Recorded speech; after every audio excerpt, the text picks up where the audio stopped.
Good morning. My name is Mo Fredette, a member of the American Legion Hayes Village Post 96, and on behalf of all veterans of West Hartford, it is my privilege and honor to welcome you to our 2020 Veterans Day ceremony. We are here to remember and honor not all who served in the U.S. military. We are here to remember and honor all who served in the U.S. military since our country's founding. Not all veterans have seen war, but a common bond that they share is an oath in which they express their willingness to serve this nation. Perhaps most significant in preserving our way of life are the battles that America does not have to fight because of those who wish us harm sleek away in fear of the Coast Guard cutter, the Navy aircraft carrier, the Air Force Fire Squadron, the Marine Corps Fire Team, and the Army soldier on patrol. We can be secure at home because we have brave warriors protecting us in the air, at sea, on land, and beyond our atmosphere. At this time, I'd like to ask Deacon Jim Hickey, an Air Force veteran, to offer the invocation.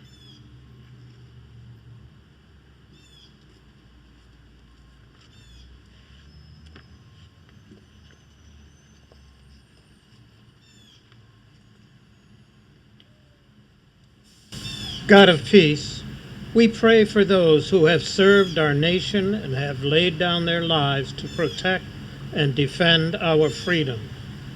We pray for those who have fought, whose spirits and bodies are scarred by war, whose nights are haunted by memories too painful for the light of day. We pray for those who serve us now, especially for those in harm's way.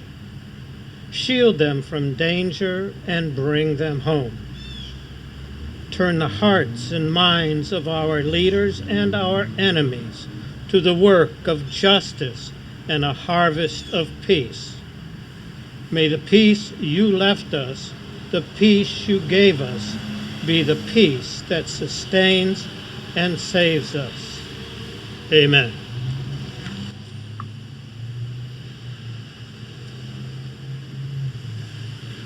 Thank you, Deacon Hickey. Commander of the Guards, call the units to attention and present arms. Today, our national anthem will be sung by Stephanie Ruing Scherer.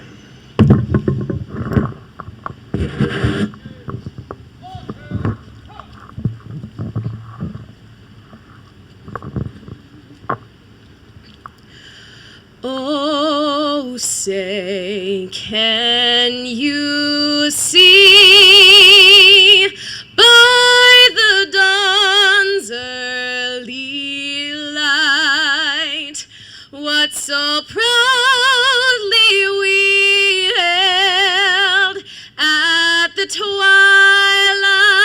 last gleaming, whose broad stripes and bright stars through the perilous fight o'er the ramparts we watched were so gallantly streaming, and the rockets' red glare, the bombs bursting in air, gave proof through the night that our flag was still there. Oh, say, does that star-spangled banner yet wave o'er the land of the free and the home of the brave?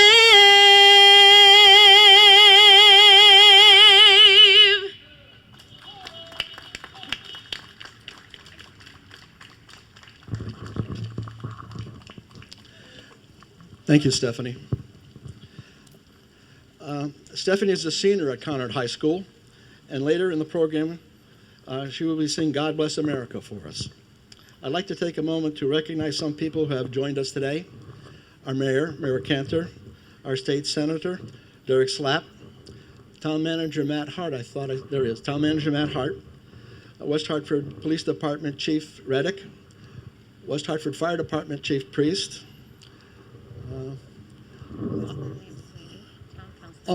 Town Councilor Lamb Sweeney. Anybody else you see, Mayor? Yeah, thank you. Go ahead and be seated. Go ahead.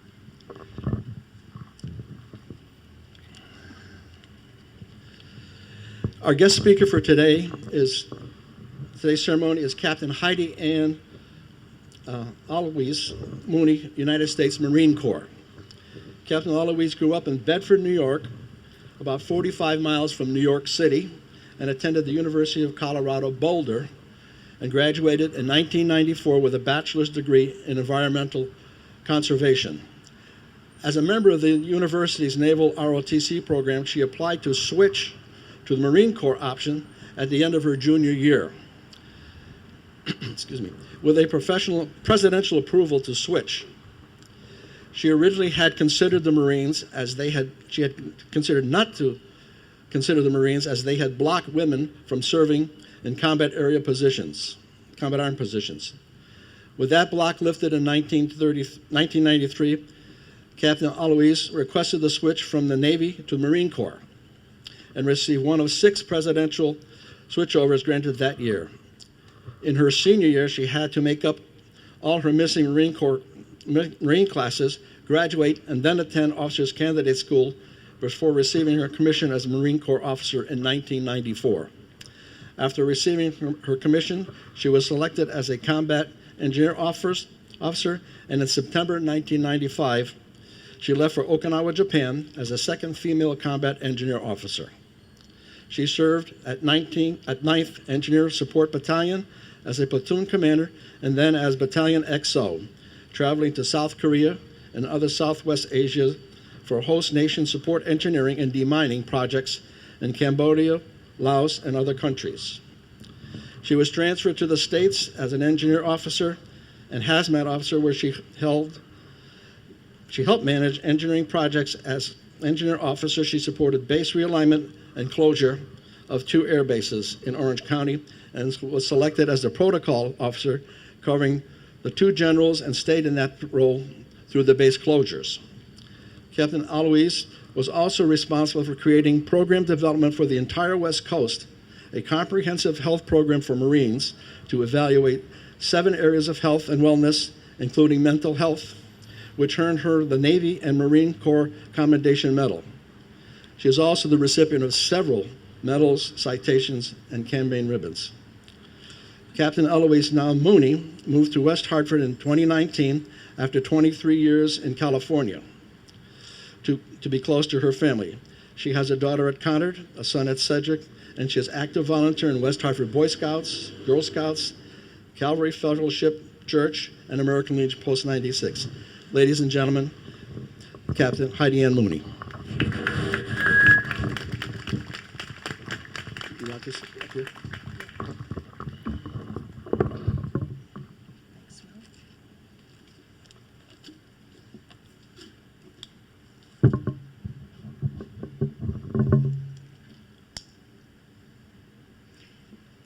Good morning to our distinguished guests, our veterans, and to the spouses of our veterans.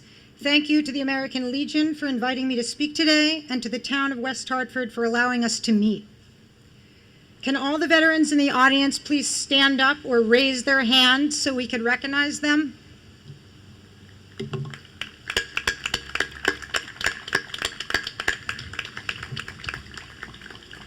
I'd like to take a minute to recognize one veteran who I think is in our audience, who had a very special mission during his service. The 100th anniversary of the Tomb of the Unknown Soldier is coming up. The tomb exemplifies valor and honor and remembers those who died committing brave and selfless acts with no one to bear witness to them. When unknown soldiers came home, ships like the destroyer USS Blandy and men like Tom D. Michel and his fellow sailors were asked to bring our soldiers home. These are Americans who gave the ultimate sacrifice for our country. There is a sensitivity and a lot of pride a soldier feels when asked to stand guard over the remains of a fellow soldier, especially an unknown soldier who is coming home in a flag-draped casket. A soldier who gave his life to keep America free and who won't have family to meet him. A soldier who rests in Washington at the tomb of the unknown soldier and who represents the many other lives lost in World War I and II, Korea, Vietnam, Desert Storm, and many other conflicts around the world where often our men and women did not come home.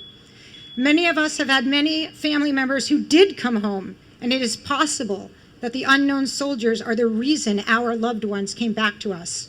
As written by Tom DeMichelle, quote, "Coming back as an unknown soldier means we all can claim him as part of our family and remember him with prayers." My thanks to Tom today for his service is an important task that reminds us of what being a veteran means. Thank you, Tom. And if you're here, can you give us a wave so we can see you?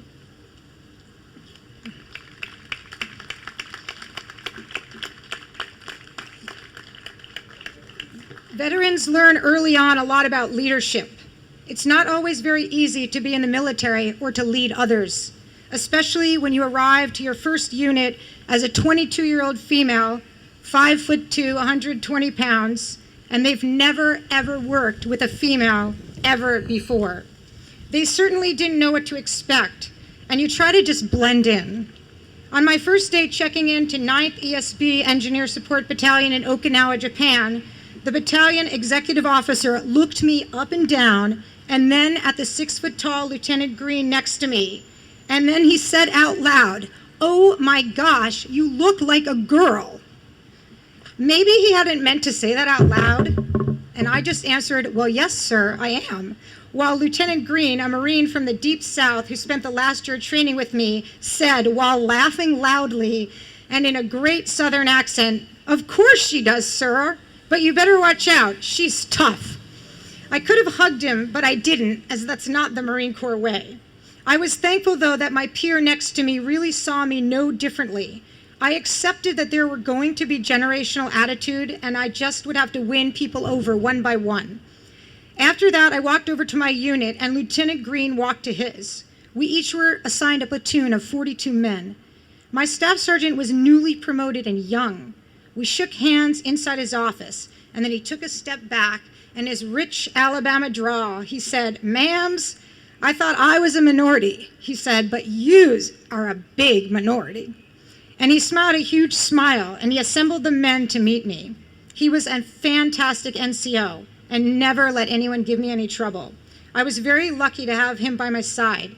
It was his suggestion when we found out that I could run 6-minute miles that we should take our platoon out for a formation run. He told me, "That will show them some things." After half a mile, we had only 4 men in our formation, and the rest were spread out far behind us. You learn things as a young officer about leadership, and mostly you learn all you can from your more seasoned NCOs. I learned early on that to lead others, I needed first to focus on God, whose command is over all. I needed to take time to pray for wisdom in protecting my Marines when we were in dangerous situations, to be true to my best self, to wear my uniform with dignity, to have vigor and enthusiasm, to be loyal to my superiors, and to considerate to those underneath me.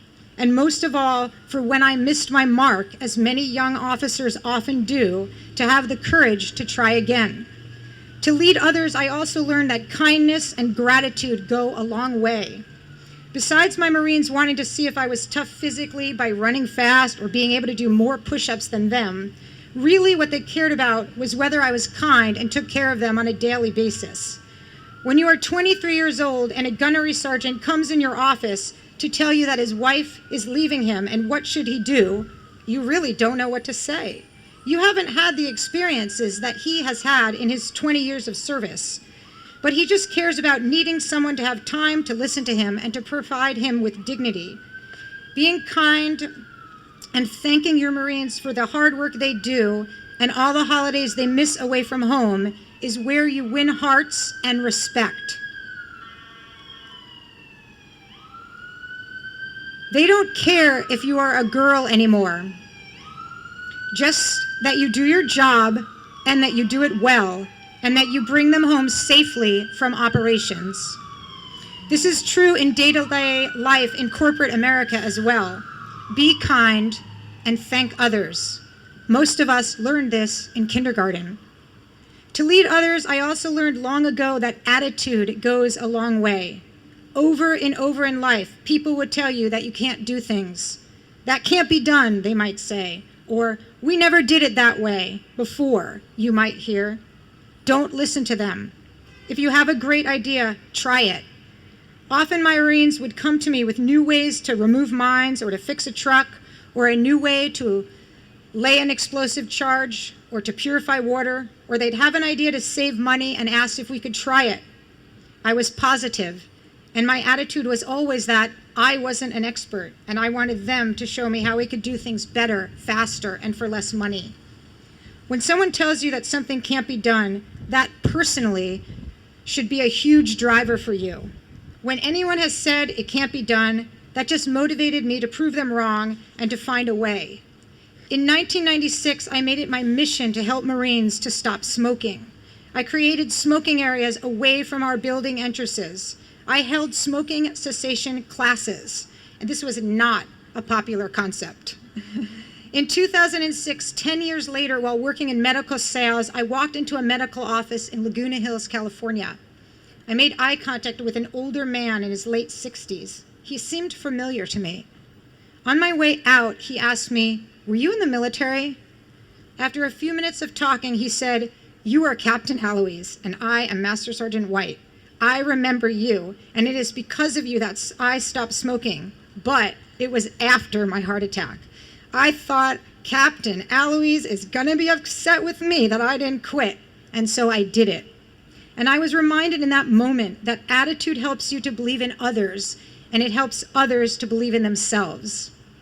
To lead others and get them to follow you, motivation can be a key to success, and it goes in hand with attitude. Marines need to be encouraged. That's why they got the name Devil Dogs from the German soldiers who heard them giving their famous oorahs of encouragement while refusing to give up, fighting days on end. I used to remind my engineers how we had the best job. We got to build things and then blow them up. That was pretty fun to train as a skill set, but not so much in a war setting. Most people need to be encouraged, and they need to be reminded that we are all the same. Even though I was called a WM sometimes, which means Woman Marine, or we called our black Marines dark green Marines and others light green Marines, we all knew that we bleed red, and we were there to protect each other and our country. Gender and skin color really did not matter. We had signed up to serve, and we motivated each other through dark times, as many in war times have had to do. It wasn't fun. It was terrible to lose a friend, and Hollywood barely captures it right. But we each were proud to serve, and we chose to be there, and we got by in motivating each other, no matter what we looked like. There is one last thing about serving one's country that I want to mention, and that's brotherhood. There is a brotherhood in the military that those who haven't served might not understand. I try to explain it maybe how you might feel about a fraternity brother or a sorority member or a friend you served with in the Peace Corps. But that doesn't quite explain it, because in those cases, rarely are you getting shot at. Veterans share a deep and common bond, a bond of valor and patriotism. I can travel all over the world, and if I meet a U.S. military member, I have an instant connection. If they are a Marine, it's an even deeper connection. I was telling my sister once how I was bumped off a military transport plane late at night in Germany in a remote area, and it was too late to get a room as everything was already closed. It was 2 a.m. While I stood on the tarmac with my duffel bag and a lot of other gear, 3 Army guys asked me if I had a place to go. I said no. They said they lived not far away and I could stay at their apartment. They said to me, "You can have the master bathroom and bedroom, and it has a lock." I thanked them and said that would be great, and off we went to their home. My sister looked at me at this point in my story like I was crazy, and she said, "You went with them?" And then she exclaimed, "But you didn't even know them." To which I responded, "Well, they were my American brothers. Plus, don't forget, I am a trained Marine Corps officer. I already sized them up, and I knew I could take them if I needed to." Marines and other military members have looked out for me for years, and I have done the same for those who needed it. That is just what American veterans do for one another. It's the brotherhood that is just there. Thank you for listening. May God bless each of you here today and all who have served and have given up their lives for the United States of America. As we enter into a new year, may we all give grace to one another, project kindness and gratitude to each other, and to each person crossing our path. And may we have the attitude and motivation to remember that we are all brothers. Thank you to our veterans here today.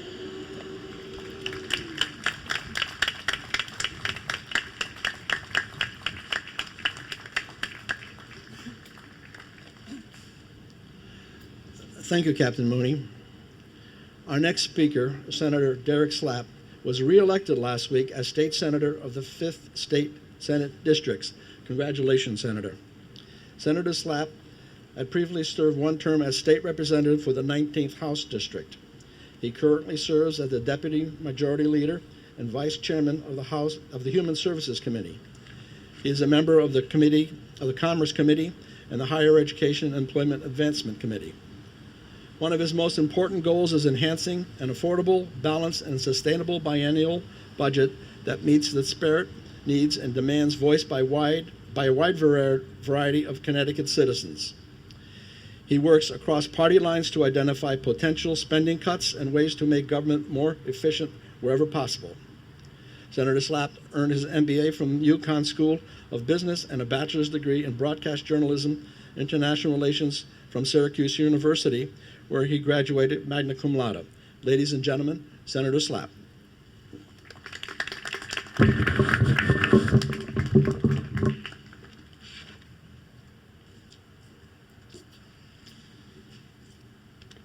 Thank you. Can everybody hear me okay? Great. Captain Mooney, thank you for your service. You are an inspiration to me, and your remarks are truly inspiring and touch on actually what I wanted to touch on as well briefly today. I do want to acknowledge State Representative-elect Kate Farrar, who is going to be serving in the General Assembly in just a few months, and I believe she's back there as well. Congratulations, Kate. You know, every year we celebrate and commemorate Veterans Day just about a week or so after Election Day. And I think the timing is particularly important this year, because we know that as a nation, we need to come together and heal. And we can look to our veterans as an example of how to do that, I believe, of how to come together and how to put certain things above what other differences we might have. The singer Tori Amos once said that it takes courage to heal, and we all have courage. We just have to sometimes dig a little deep inside ourselves to find it. Well, if we're looking for examples of courage, we have to look no further than our veterans, who have consistently, and this is what Captain Mooney just touched on, and always come to the mission at hand from different backgrounds, different ethnicities, different political parties, different beliefs, religions, you name it. And they come together for a common mission to protect and serve our country. And they do it with distinction and valor. And we all owe them gratitude. And at this particular time in our country, I believe that they really can be such an important example to all of us. In the very micro sense, I've seen that in my life and my family. I come from a family with deep ties to the military.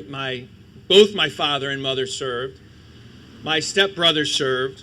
My dad served during the Vietnam War, but he never left the coast of New Jersey. He used to brag that it was never taken under his watch. And so, he did not serve overseas. My stepbrother drove a tank in Desert Storm.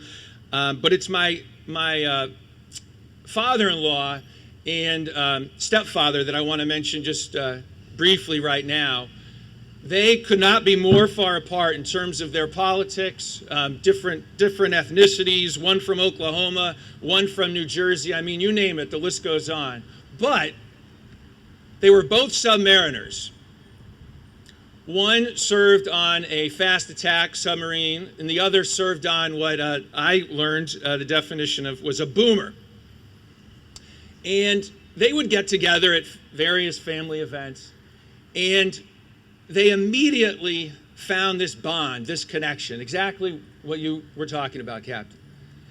And it was such an inspiration to see. Sadly, my father-in-law passed away about a year ago. But they set an example for the rest of our family.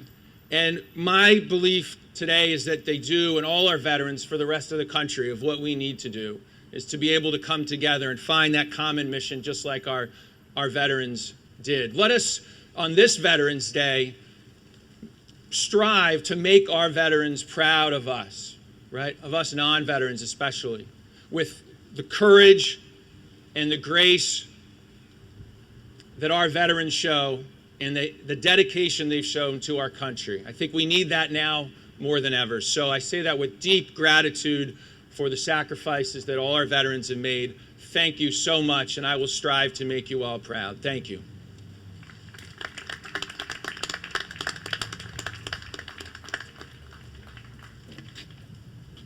Thank you, Senator. I've had the privilege over the last 10 years of being the host of this event. 4 years ago was the first time I introduced our next speaker. And each year I try to tell you something new that she has accomplished, and the list grows longer and longer. I'm taking a new approach this year, if you will. I wanted to identify some of the titles I think she holds.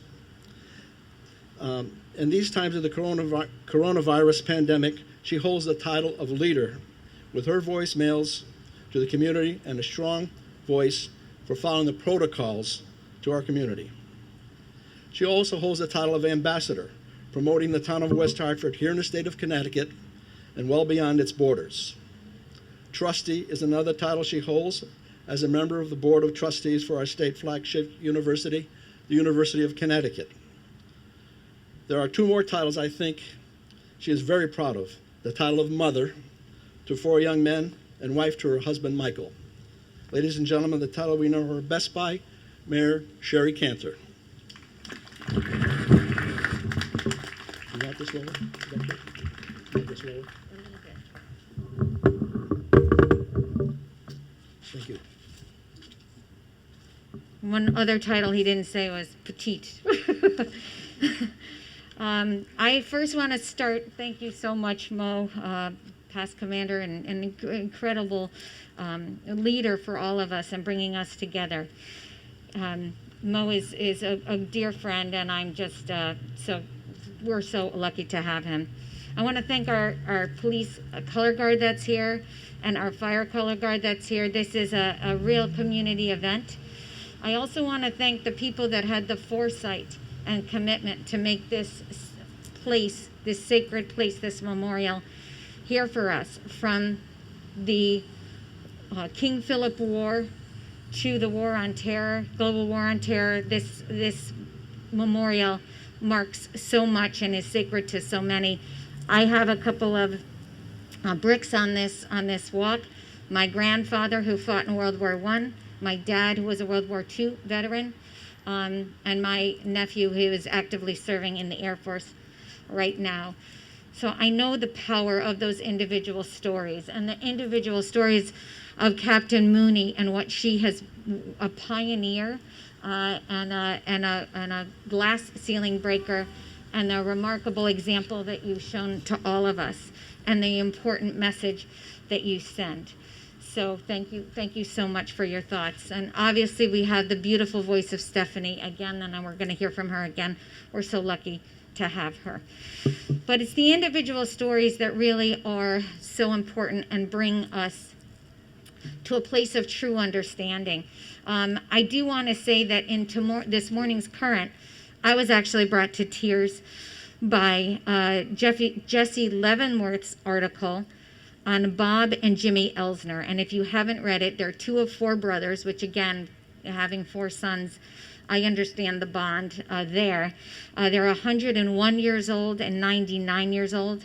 Both of them served in World War II. One is a Bronze Star recipient, and they're Jewish war veterans and were witnesses to Buchenwald and the horrors that happened there.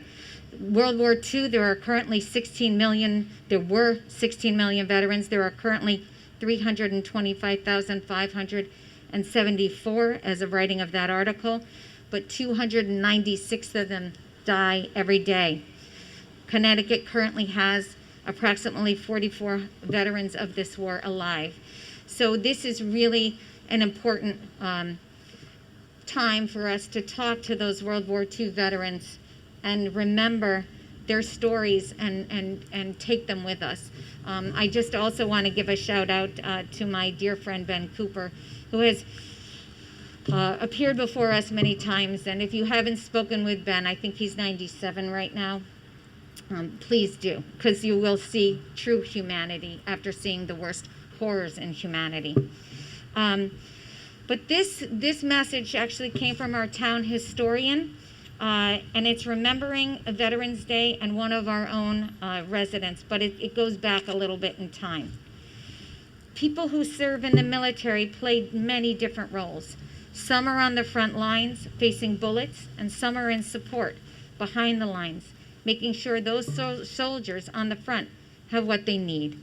In the Revolutionary War, a West Hartford man, Peleg Knott, was one of those men behind the lines. His job was to drive the carts which provided the food, clothing, and weapons that the soldiers needed. Starting in 1775, when Jeremiah Wadsworth was appointed commissary for the Connecticut militias, to his being named commissary by the Continental Congress from 1777 to 1779, Knott drove the provision carts for his enslaver, Jeremiah Wadsworth, and for the Patriot cause.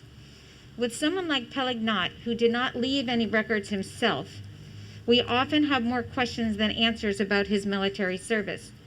Did he and Wadsworth follow Thomas Hart Hooker to Boston after they enlisted to fight the British in Boston? Did they follow the men like Prout, who served at Fort Ticonderoga, who is buried here? Was he instrumental, or his grave is marked here, was he instrumental in supplying the Continental Army when it was stationed at the Revolutionary War camp located off of our own Albany Avenue? This camp was used as a biovac for passing troops, as it was a hospital, while West Hartford farmers made money supplying this hospital. Peleg Knott probably helped distribute those supplies. And then in 1779, French General Rochambeau asked Wadsworth to be commissary for the 5,000 French troops fighting for the Patriot cause. Peleg Knott drove provision carts for the French as well, and was likely especially busy when Rochambeau's troops marched through Connecticut in 1781 and 1782. These troops traveled along what today is New Britain Avenue. According to Nelson Burr, Wadsworth provided horses, lodgings, provisions, and campsites for the French Army's march through Connecticut. Even after the surrender of Cornwallis at Yorktown in October 1781, Wadsworth continued to supply their troops as they marched back to Rhode Island in 1782. Did Peleg Knott drive that provision cart to these troops?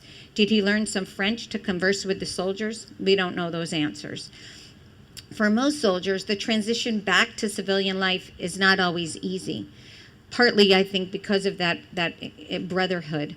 It seems like Knott and Wadsworth ably mixed civilian and military life. Sometimes the skills learned in the Army transfer to life back at home more easily. At Peleg Knott, and Peleg Knott, who supported the Patriot cause against England for liberty and freedom, he must have had his own thoughts about freedom.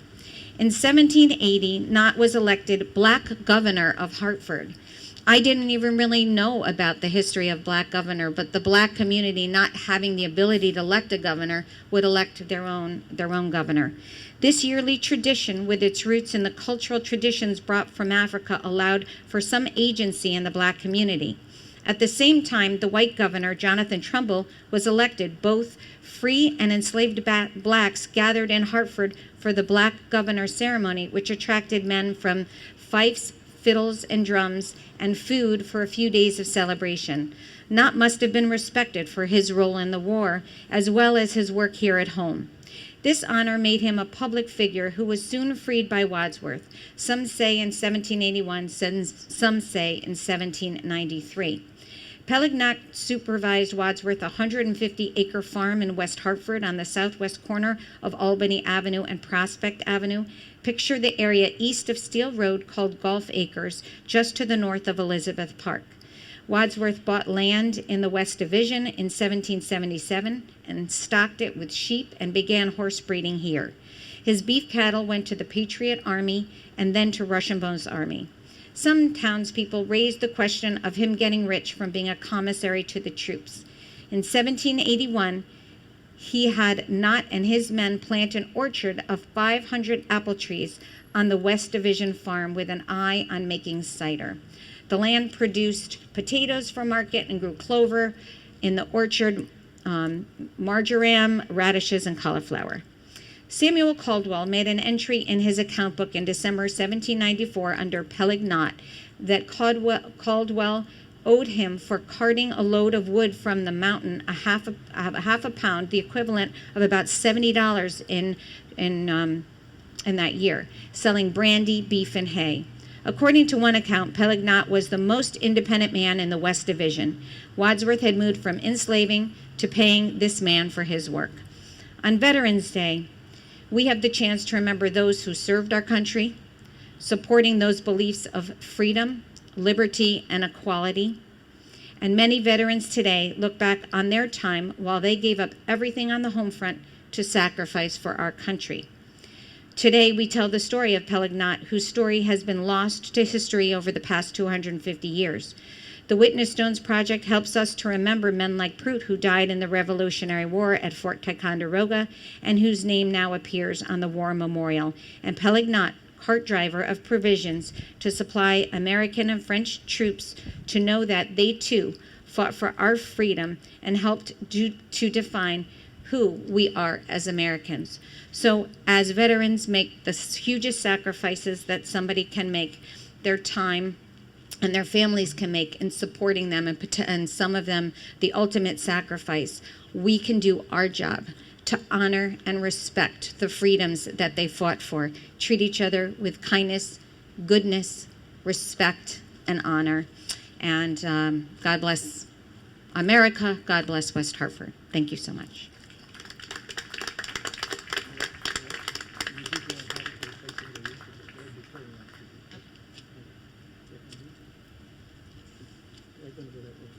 Thank you.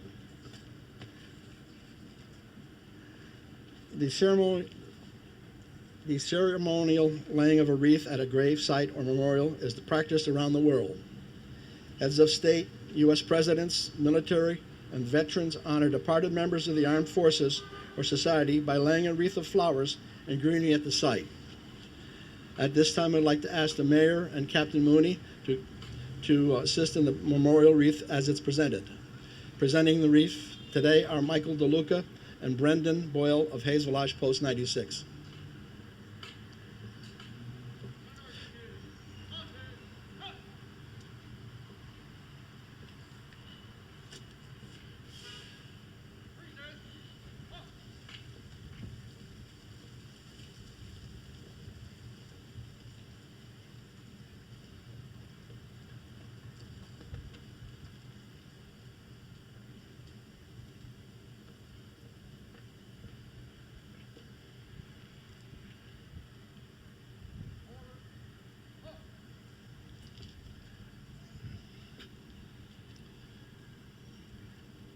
Thank you.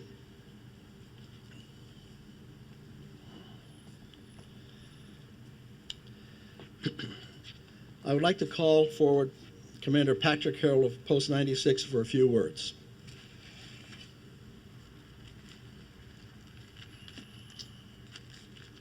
We're in the season of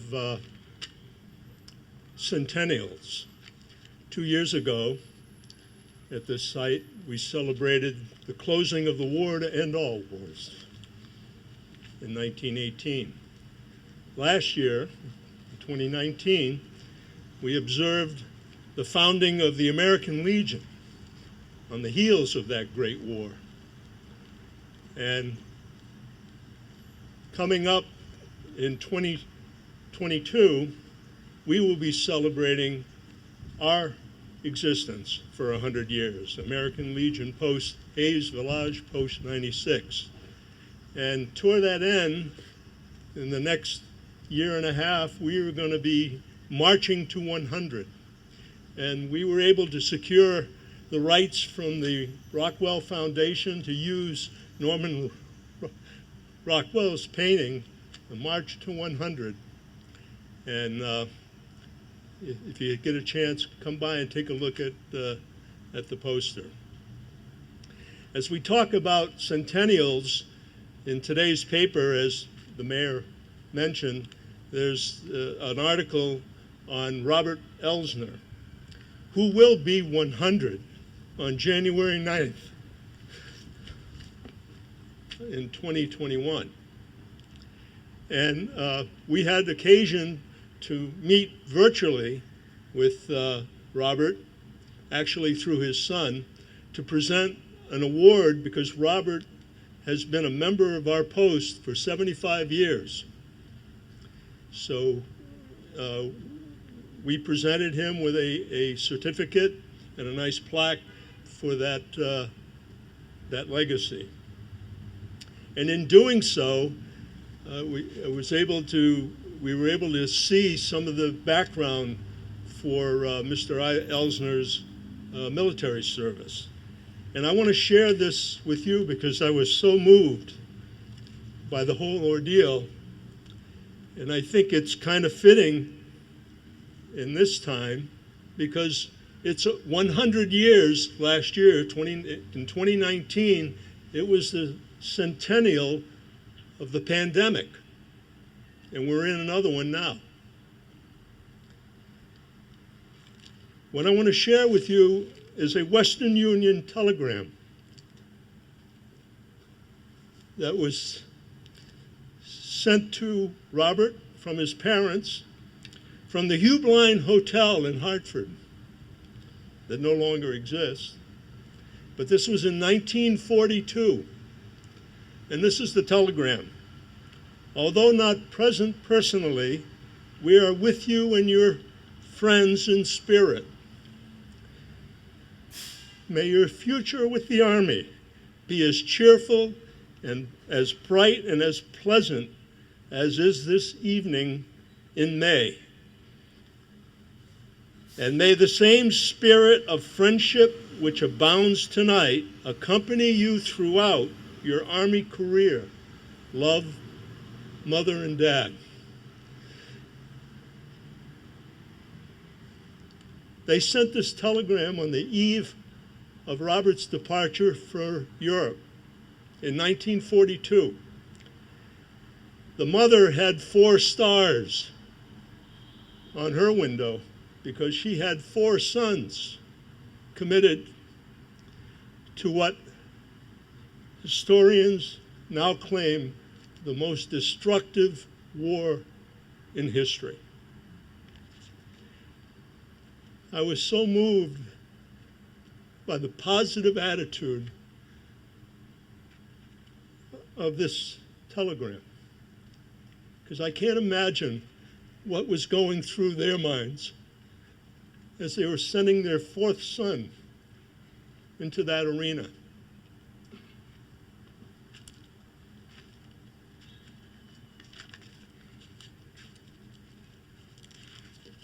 All 4 came home. Thank you.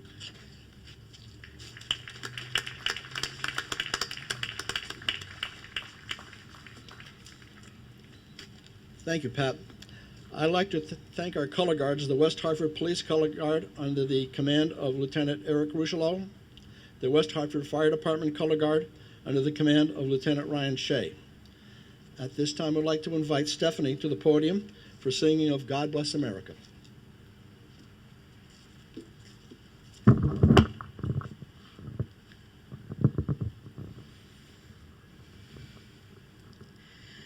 God bless America, land that I love. Stand beside her and guide her through the night with the light from above. From the mountains to the prairies, to the oceans wide with foam. God bless America, my home, sweet home.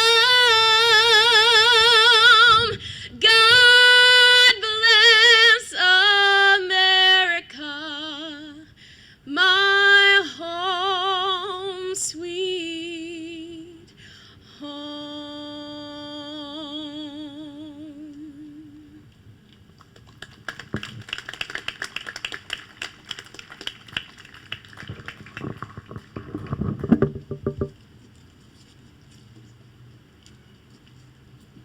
Thank you, Stephanie.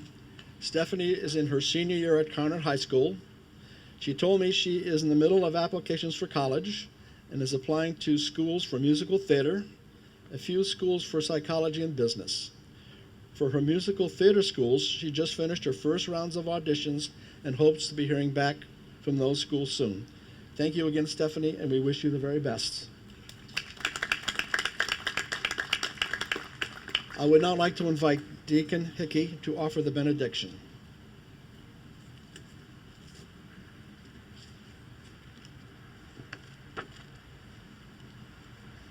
Thank you, Mo. God of all nations, we give you thanks today for the devotion and courage of all those who have offered military service for this country, for those who have fought for freedom, for those who have laid down their lives for others, for those who have borne suffering of mind or of body, for those who have brought their best gifts to times of need, for those who have entered into danger, endured separation from those they love, labored long hours, and bore hardship in war and in peacetime. We ask today that you would lift up by your Spirit those who are now at war. Encourage and heal those in hospitals or mending their wounds at home. Guard those in any need or trouble and bring the returning troops home. Give to us, your people, grateful hearts and a united will to honor these men and women and hold them always in our love and our prayers until the world is perfected in peace and all wars cease. Amen.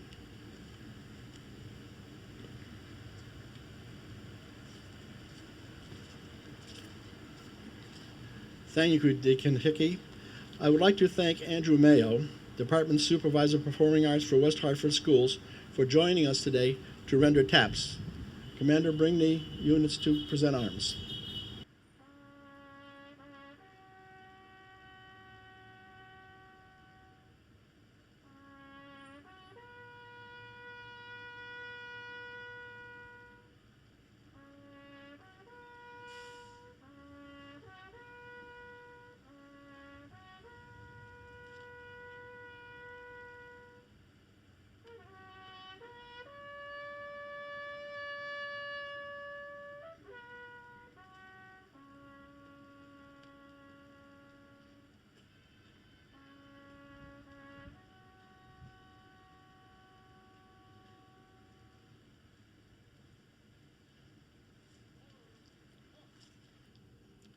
On this Veterans Day, we especially honor the men and women who stand ready each and every day to fulfill their missions. May God bless each of you. May God bless and protect our servicemen and women in harm's way. May God bless our veterans who've kept our country free, and may God bless America. Thank you for joining us today.